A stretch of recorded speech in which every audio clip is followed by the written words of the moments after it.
iniciamos con introducción a las neoplasias hematológicas y más bien vamos a ver las leucemias crónicas entre hoy y mañana. Es un tema un poquito amplio que abarca la leucemia linfocítica crónica y la leucemia mieloide crónica.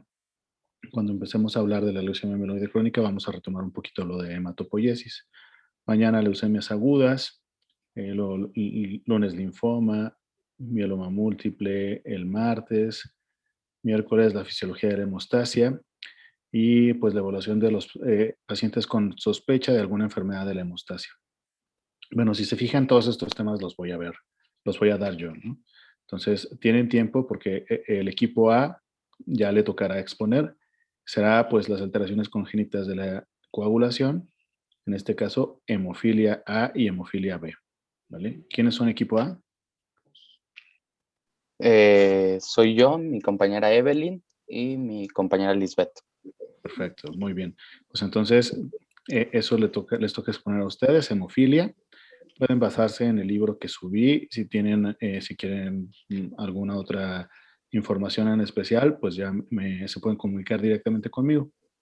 Luego, trombocitopenia inmune, que es una enfermedad de la hemostasia primaria, pues ya me toca a mí. Las policitemias también las voy a dar yo. En algunas ocasiones a lo mejor invitaré al doctor Sesueta a dar alguna de las pláticas o algún otro colega hematólogo. Síndrome anémico y anemia ferropénica también. Yo, anemias megaloblásticas también. Luego, terapia transfusional y coagulación intravascular diseminada, el equipo B. ¿Quién es el equipo B? Nosotros, Daniel Hinojosa y Montserrat Gómez. Vale, perfecto. Luego, enfermedad trombólica venosa, pues otra vez yo. Y luego, pues ya todas las reumatológicas, pues prácticamente van a ser para ustedes, que es lupus, artritis reumatoide, miopatías inflamatorias, vasculitis y deficiencia de inmunoglobulinas, linfocitos y complemento. Para esas les voy a subir el Harrison. En un ratito más lo subo, la última edición, o por lo menos la última que tengo, que vienen bastante bien esos temas ahí en el Harrison, entonces nos podemos basar de ese libro, ¿no? Que todos ustedes pues ya lo conocen. Bueno, ¿les parece bien así o quieren exponer todas las clases ustedes? No, así estoy bien, No, doctor. Está perfecto. así está Está bien, bien, Doc. Doc. Está bueno. súper perfecto. Yo pensé que me iban a decir que querían exponer ustedes y que se iban a enojar porque yo iba a dar las clases. Pero bueno, está bien. Qué bueno que les parece bien esta propuesta. ¿Vale? Hay algunas clases que yo ya las tengo grabadas, entonces de repente les diré que, bueno, pues les subo las clases de leucemias agudas y ustedes la tienen que ver en Edmodo, ¿vale? Y a lo mejor poner ahí algún comentario, alguna retroalimentación ahí en el muro de Edmodo. Y de todas maneras, pues aunque las veamos, las que tengo grabadas, también las voy a tratar de subir. Voy a subir algunos materiales extras ahí a Edmodo para que estén ahí pendientes. Por ejemplo, en un ratito más voy a subir también el libro de la OMS de las neoplasias hematológicas. Entonces voy a dejar de compartir esta pantalla. Y bueno, si se fijan, vamos a iniciar con las neoplasias hematológicas. Es lo que más me gusta. Yo sobre todo, digo, sí veo mucha hematología benigna, tanto aquí en el general como en el INCAN, pero lo que más me gusta pues, son las neoplasias hematológicas. Y vamos a empezar con el tema de las leucemias crónicas. ¿Qué tipo de leucemias crónicas conocen ustedes? Pueden contestar por el chat o pueden contestar pues, directamente por voz. De la línea mieloide y de la línea linfoide. Mieloide y linfoide. Muy bien. Policitemia vera. La policitemia vera no es como tal una leucemia crónica, pero a ver, ¿por qué las clasificamos como leucemias? O sea, ¿qué les da ese nombre de leucemias? Pues cuando hay células inmaduras en la médula o ya en la sangre periférica. Más bien, no necesariamente células inmaduras, aunque sí, en realidad es un incremento anormal de las células sanguíneas, ¿no? Justo en la sangre periférica.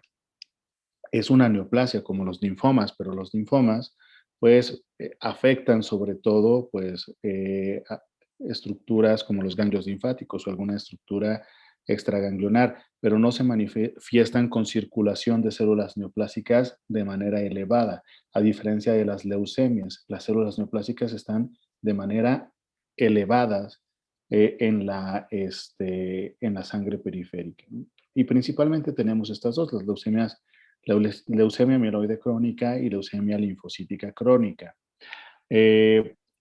También, pues, los nombres son un poquito ambiguos, pero bueno, lo crónico, las leucemias crónicas por lo regular, o más bien, no tienen aumento de células inmaduras, sino más bien son células maduras las que están circulando extra, ¿no? Por ejemplo, la leucemia linfocítica crónica, ¿qué células van a tener ahí predominantemente circulando? ¿Cuáles van a ser las células neoplásicas? Los linfocitos. Los linfocitos, ¿no? Y en la leucemia mieloide crónica, leucocitos y granulocitos. principalmente las células del linaje mieloide, ¿no? Granulocitos, monocitos, neutrófilos, eosinófilos, basófilos, ¿no? Entonces, cuando ya vemos células inmaduras, o sea, blastos, ahí entonces sospechamos de una leucemia aguda, que es la clase que vamos a ver mañana, ¿no? ¿Y cuáles serán más agresivas, las crónicas o las agudas? Las agudas.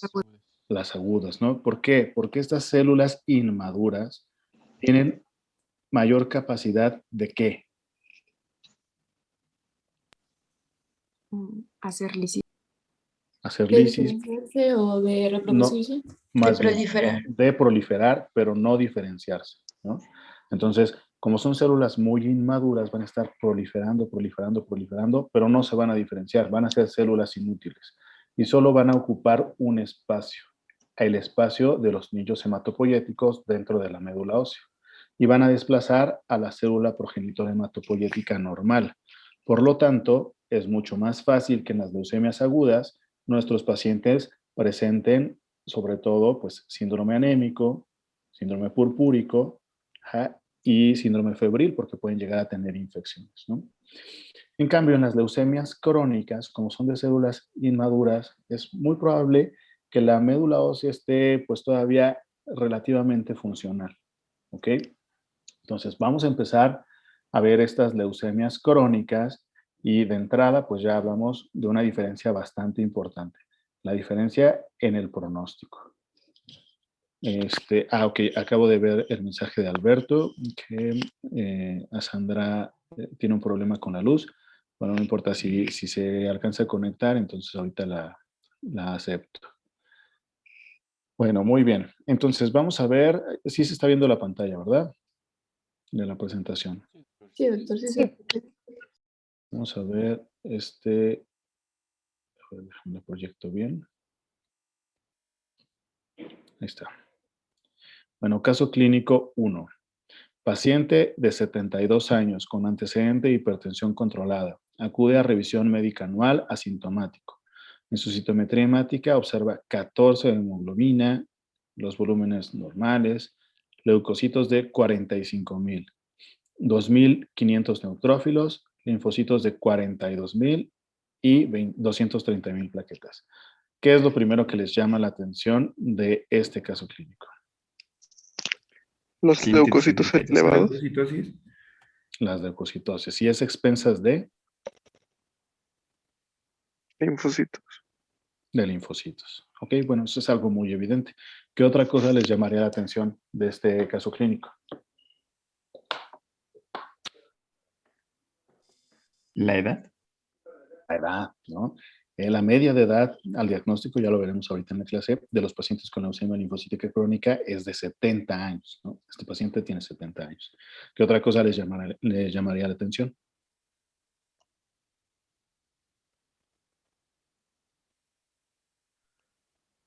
Sus Es plaquetas. asintomático. Eso, que es asintomático, ¿no? ¿Por qué acudió? Solamente por una revisión a lo mejor anual por su hipertensión y de repente pum, tiene leucocitosis, ¿no? Entonces, esto es un caso representativo. A lo mejor ya lo veremos, muchos pacientes en un inicio no tienen ninguna sintomatología. ¿Ok? ¿Y qué más iban a mencionar? ¿Qué otra cosa les llama la atención?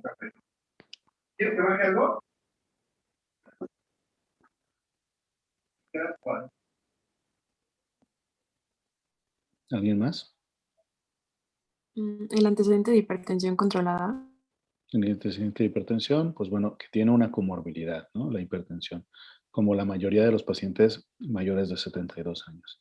¿Alguien iba a mencionar algo de las plaquetas?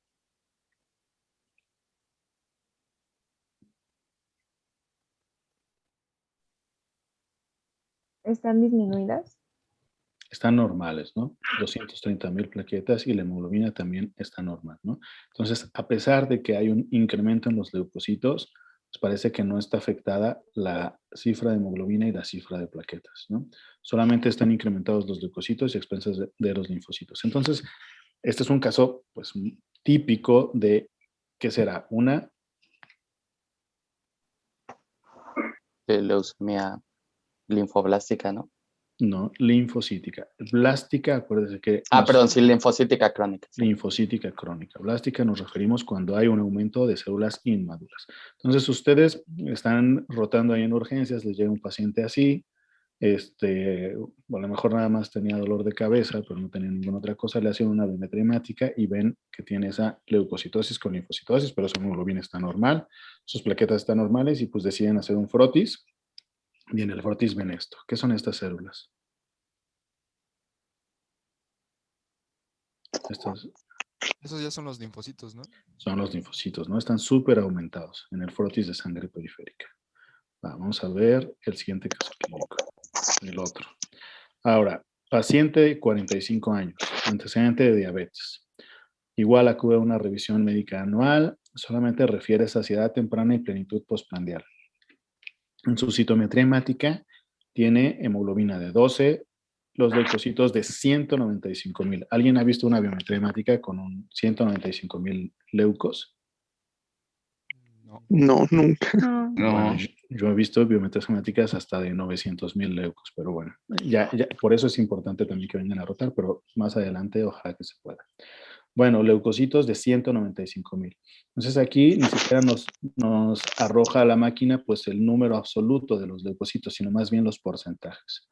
Recuerden que cuando vemos una biometría hemática es importante ver los porcentajes y los valores absolutos. Por lo regular nos fijamos en los valores absolutos, porque un paciente puede tener un porcentaje alterado de neutrófilos, pero cuando vemos los valores absolutos, pues están normales, ¿no? Eso, entonces, bueno, aquí la máquina ni siquiera nos arroja los valores absolutos.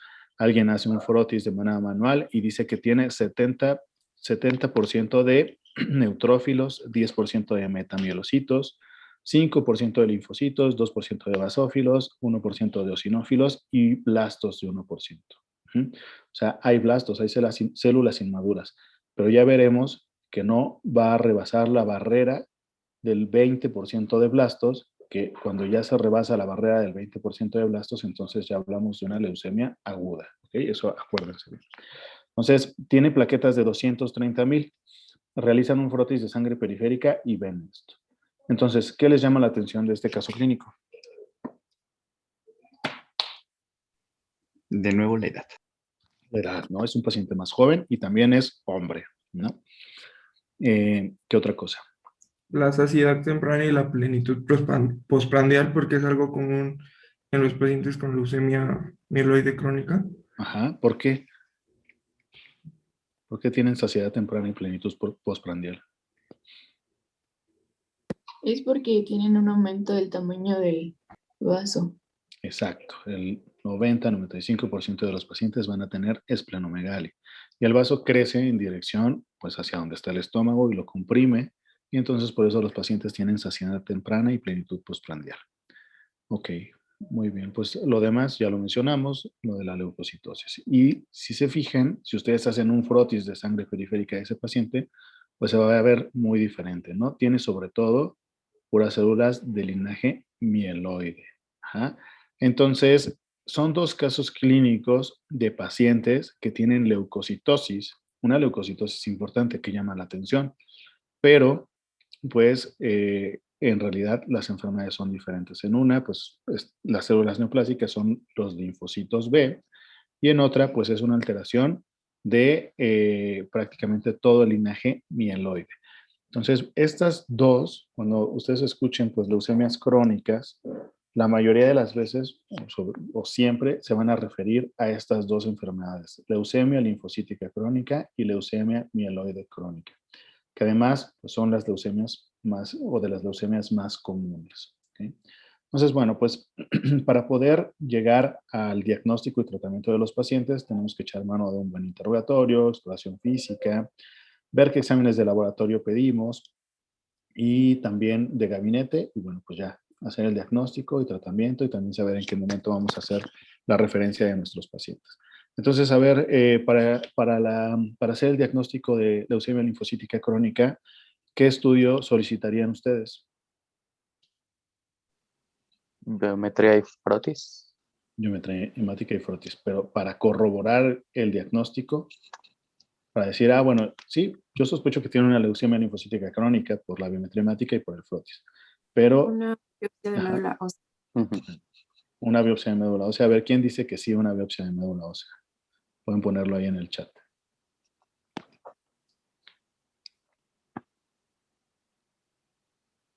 ¿Quién dice sí y quién dice no?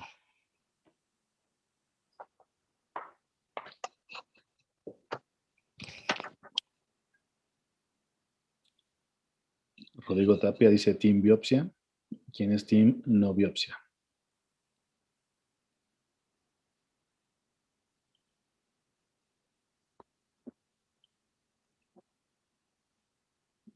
Juan Pablo dice que sí, biopsia. ¿Los demás o están dormidos? Yo también creo que biopsia de médula ósea y de ganglios linfáticos. Ok. Alberto dice biopsia de médula ósea. Luis Daniel, biopsia. Bueno, pues precisamente para la leucemia linfocítica crónica, pues no requerimos una biopsia de médula ósea. Liz dice que no biopsia, pero ya casi cuando yo estaba diciendo que no biopsia. Entonces ya no cuenta. Bueno, pero para la leucemia mieloide crónica sí la necesitamos, ¿no?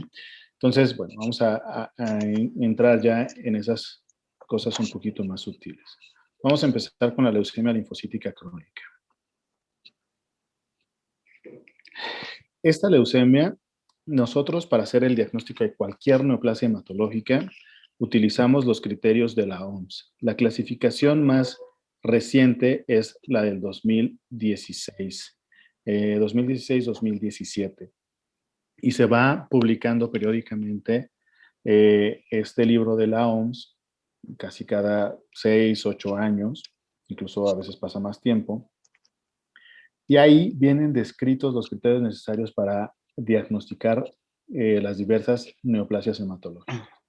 La leucemia linfocítica crónica está en el compendio de las neoplasias de células B maduras, igual que los linfomas. ¿Okay? En realidad, justo se llama leucemia porque en la sangre periférica nosotros vamos a observar un incremento bastante notable de las células inmaduras, de las células neoplásicas circulando. Por eso se llama leucemia. Se le dio ese nombre. En realidad es una neoplasia de células B maduras. Tiene dos principales formas de expresarse. Como leucemia, o sea, justo cuando están circulando así los linfocitos neoplásicos, o como un linfoma. Entonces, cuando veamos la clase de linfomas, pues vamos a ver cómo se hace el diagnóstico, pero de entrada podemos adelantar que para hacer el diagnóstico de un linfoma sí se necesita una biopsia de ganglio. Entonces, por ahí alguien había mencionado que se podía hacer con biopsia de ganglio. Si nuestro paciente no tiene un incremento anormal de los linfocitos, pero tiene adenopatías, y nosotros le hacemos una biopsia, es probable que se pudiera tratar de uno de estos linfomas, un linfoma de linfocitos pequeños. Entonces, la leucemia linfocítica crónica y el linfoma de linfocitos pequeños es la misma enfermedad, ¿vale? En México es poco frecuente, solamente representa el 6 al 9% de todas las leucemias, pero es mucho más frecuente en países europeos o en Estados Unidos, en países anglosajones. Esta representa hasta el 30% de todas las leucemias. La media de edad al diagnóstico es de 72 años y tiene predominio del sexo masculino, como en nuestro caso clínico. Este es un esquema de la ontogenia del linfocito B. ¿Ustedes recuerdan cómo madura el linfocito B? ¿Alguien quisiera recordarnos?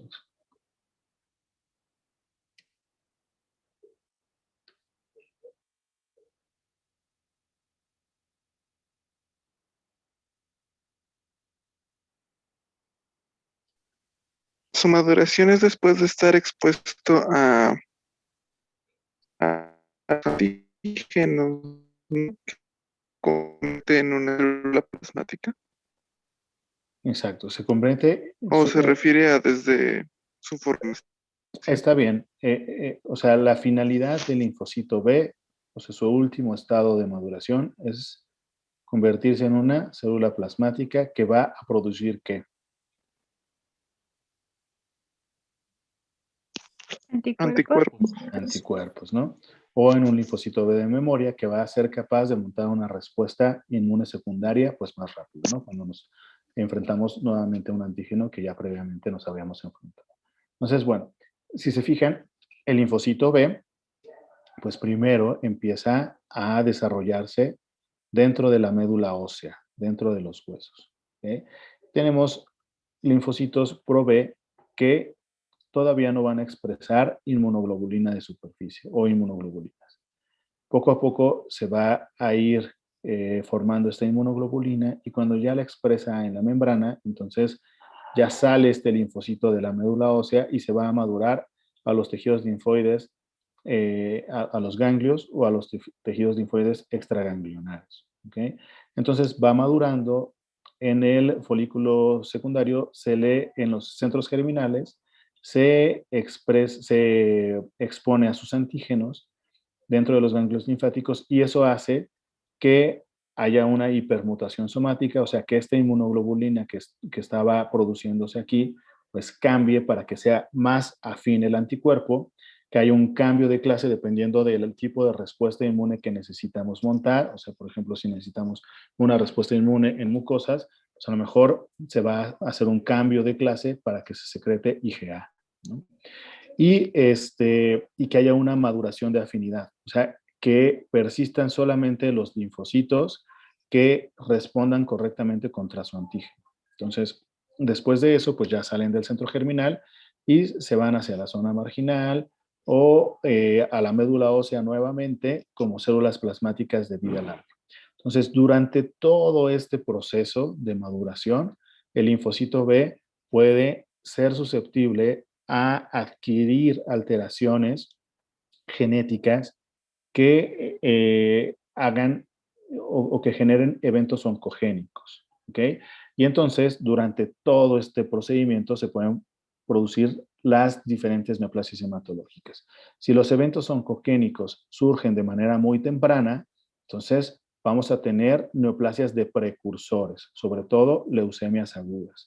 Si surgen ya de manera un poquito más tardía, entonces vamos a tener neoplasias de células maduras, como la leucemia linfocítica crónica. Entonces, los eventos oncogénicos en la leucemia linfocítica crónica, pues, por lo regular, se empiezan a manifestar ya una vez que sale de la médula ósea, cuando ya tienen esa inmunoglobulina al menos de superficie. ¿Ok?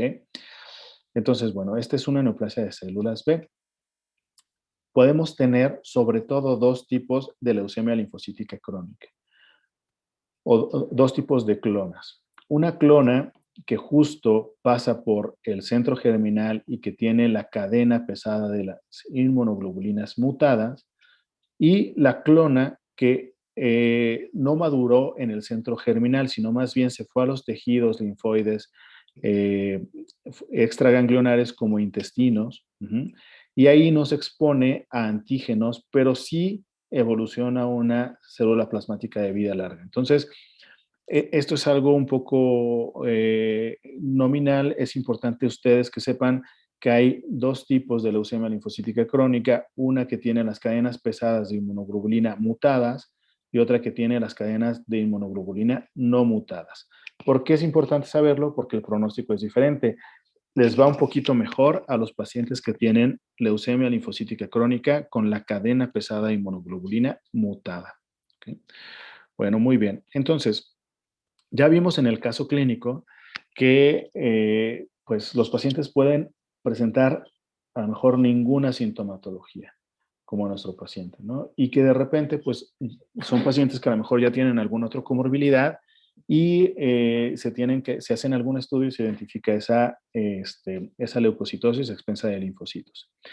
Ahora, ese es en la mayoría de los casos, pero hay casos también en los que se presentan alguna sintomatología. ¿Qué sintomatología creen ustedes que pueden llegar a presentar estos pacientes?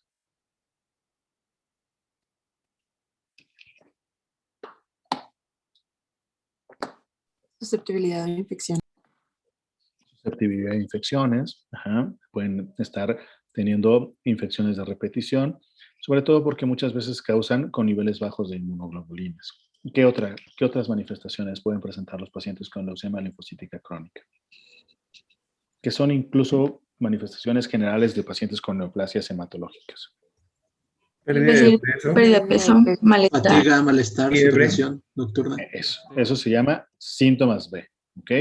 Entonces, el presentar síntomas B, pérdida de peso, sudoraciones o diaforesis nocturna, fiebre vespertina. Entonces, bueno, esas manifestaciones también las pueden presentar.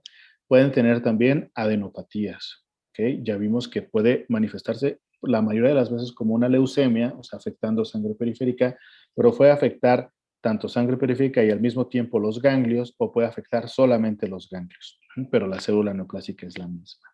Entonces, esas son las principales manifestaciones. O cuando nos encontramos con una leucemia linfocítica crónica en estadios avanzados, estos linfocitos también van a empezar a saturar la médula ósea y entonces van a provocar que también empieza a bajar la hemoglobina, las plaquetas, y entonces nuestros pacientes también pueden tener síndrome anémico, síndrome purpúrico.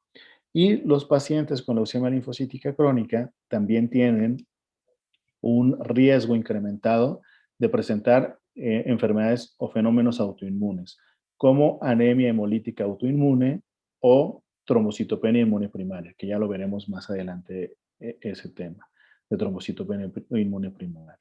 Entonces, bueno, a esto me refería, tenemos estos rangos de la expresión de la enfermedad. Recientemente se incluyó esta, que es una linfocitosis monoclonal de células B. Esto porque se veía que había pacientes que se le tomaban biometrías hemáticas y no cruzaban la barrera de los 5.000 linfocitos, pero pues sí estaban, por ejemplo, en 4.000.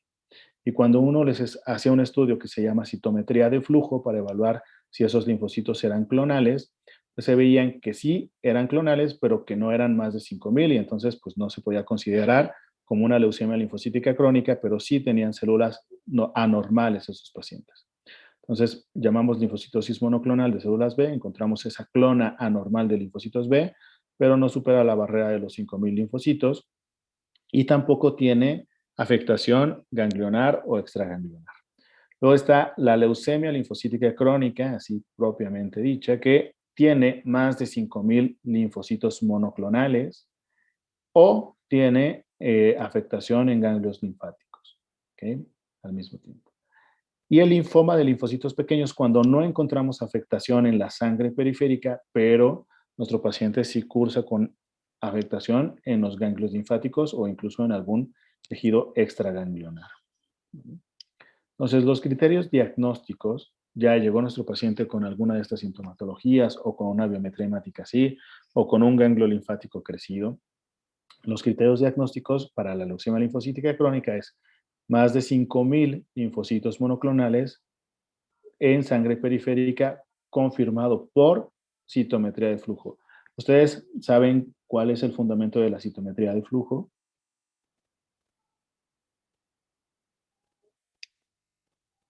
¿Para qué nos sirve esta citometría de flujo?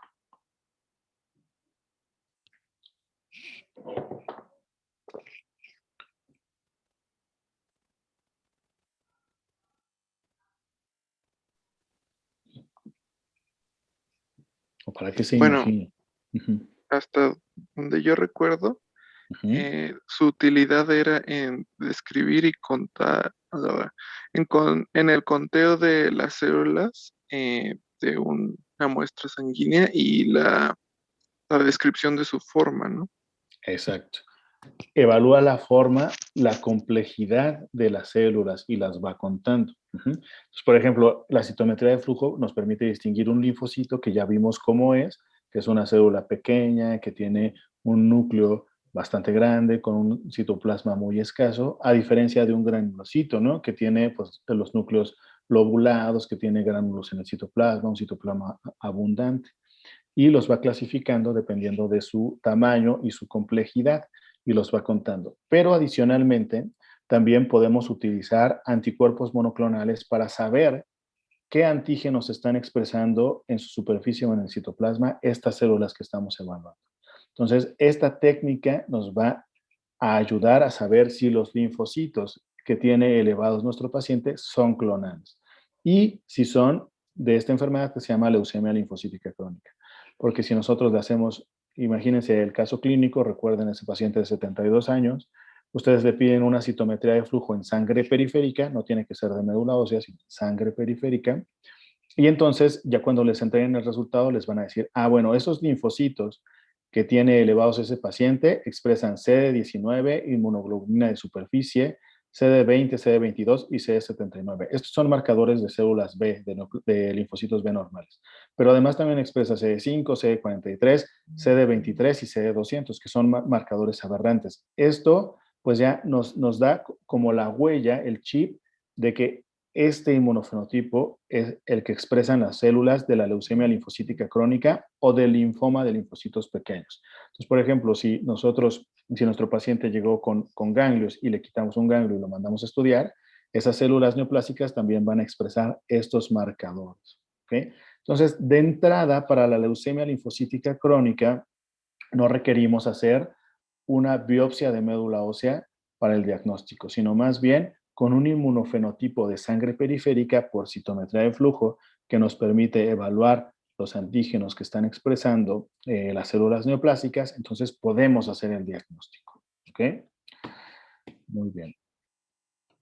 Entonces, vamos a nosotros también ver en el frotis pues, justo lo que observamos en esa imagen, ¿no? Células pequeñas de apariencia madura, de citoplasma escaso, sin nucleolos. Cuando veamos muchos nucleolos o cuando veamos nucleolos, esas son células más inmaduras, con cromatina parcialmente condensada y menos de 55 prolinfocitos. Los prolinfocitos se ven así, un poco más grandes y sí como si tuvieran nucleolos. Estos se ven en una leucemia que se llama leucemia prolinfocítica cuando son más del 55%. Y bueno, se comporta de una manera muy similar a la leucemia linfocítica crónica, pero es una entidad diferente. Entonces, bueno, ya tenemos la sospecha clínica de nuestro paciente, nuestro primer estudio que fue la citometría hemática, que ya nos orientó bastante, a lo mejor sin la citometría hemática pues no pensaríamos en este padecimiento, porque pues nuestros pacientes muchas veces no tienen sintomatología, pero ya tenemos la biometría hemática con linfocitosis. Como tiene linfocitosis, ustedes le pidieron una citometría de flujo para ver el inmunofenotipo de nuestro paciente. Y entonces el inmunofenotipo expresa ¿qué marcadores? A ver. CD5, CD43, CD23, CD22. Ajá, exacto. Marcadores de células B, o sea, CD19, CD20, inmunoglobulinas, CD79, pero de manera aberrante, CD5, CD23, CD200. ¿Okay? Entonces ya, tienen el diagnóstico de leucemia linfocítica crónica. Entonces vamos a ver qué otros estudios nos sirven para esta enfermedad. Van a ser estudios genéticos, estudios de imagen y algunos estudios complementarios.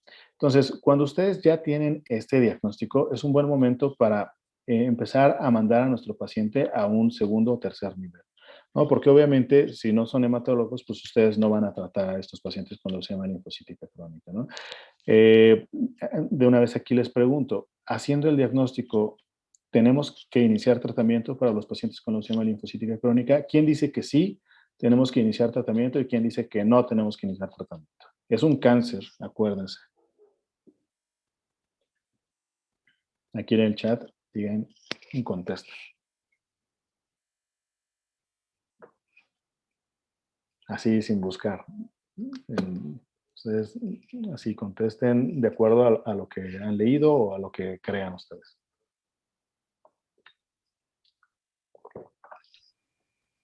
Podría ser de acuerdo a la estadificación de qué tan agresivo sea, si necesita antes o después tratamiento. Ok, muy bien. Pues sí, depende de unos criterios de tratamientos que vamos a ver más adelante. Pero de entrada puede haber un gran porcentaje de pacientes que no requieran un tratamiento dirigido al momento del diagnóstico. Entonces, imagínense, esto también es importante saberlo porque muchos pacientes se van a sacar de onda. Imagínense si ustedes les dijeran, bueno, pues tienes cáncer, pero no te voy a tratar, ¿qué pensarías, no? Y la justificación es que esta enfermedad, como es tan indolente, y como se presenta en edades ya avanzadas, muchas veces los tratamientos pueden tener mayores efectos secundarios que beneficio y solamente se utilizan cuando en este momento solamente están indicados cuando hay algunos criterios, ¿vale? Que ahorita los vamos a ver. Entonces, bueno, es un buen momento cuando ustedes ya hicieron el diagnóstico para mandarlo con nosotros, con los hematólogos, para completar el protocolo de estudio. Ahora, ¿cómo vamos a estadificar a nuestros pacientes con leucemia linfocítica crónica? ¿Cómo se estadifican a estos pacientes? ¿Conocen alguna? Queda menos de un minuto. Si se corta, nos conectamos en el mismo enlace, porfa. Es más, ya la voy a cerrar y nos conectamos en el mismo.